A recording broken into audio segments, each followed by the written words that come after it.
PD's controversial stop and frisk program is getting pushback tonight from one of the city's district attorneys. Bronx DA Robert Johnson says his office won't prosecute trespassing arrests made in public housing or private buildings where police officers are allowed to patrol unless the arresting officer agrees to an interview. In other words, paperwork alone isn't good enough.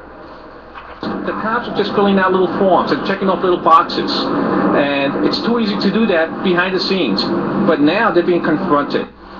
The NYPD did make changes to its training after critics claim stop and frisk can violate legal rights and unfairly target minorities. The NYPD says it remains committed to using stop and frisk to fight crime in housing projects and in all 5 boroughs. A New Jersey man who police say stalked people on Facebook telling them they only had weeks to live is behind bars tonight. Police say 20-year-old Craig White of Hamilton Township near Trenton used multiple accounts, email addresses, and phone numbers to communicate with his victims.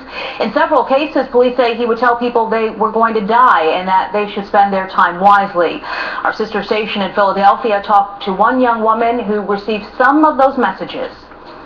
He just said something really derogatory, and it was just, it scared me. Police say Wyatt didn't know his victim, so they aren't quite sure why he sent those messages.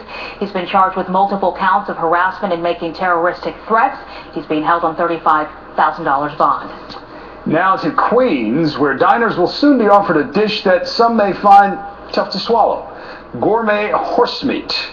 I said gourmet horse meat. I heard you. Okay. Yeah. News 4's Lori Portonero live in Long Island City with the culinary curiosity. Lori? Good evening, David. I talked to the owner of that restaurant off camera tonight. When I asked him what he would say to his critics, his response was, horse meat is good. I will never order it, and it kind of creeps me out. Horse meat is not exactly something New Yorkers are accustomed to eating, but it will soon be added to the menu here at the new M. Wells Diner inside the MoMA PS1 Museum. It doesn't sound appetizing to me, but I guess that's their prerogative. Last year, Congress lifted a ban on the slaughter of horses in the U.S., although there is no real market for human consumption of horse meat in the States. Many here consider horses to be pets, but in some European and Asian countries, it's seen as a delicacy. I like horses, so I won't eat it just like I wouldn't eat dog meat because I have a dog. I've been to France a number of times where I know they eat horse meat, and I don't speak French. It was one of the things that I learned how to say in French to make sure I recognized it on a menu and never ordered it. Others say the unique addition is part of a growing trend in a diverse neighborhood. Jennifer Brandon is a former intern at MoMA PS1. We do have a very heavy international, European-specific base. So in that sense, it fits together well. I actually go to a restaurant around there. They serve like ostrich and wild boar. But the question is, who's willing to try it?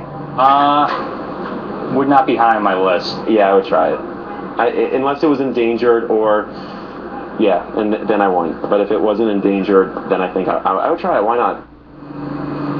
The owner tells me that horse meat won't be on the menu when the restaurant opens tomorrow, but says that he plans to order it soon. We're live in Long Island City tonight. Lori Portonero, News 4 New York.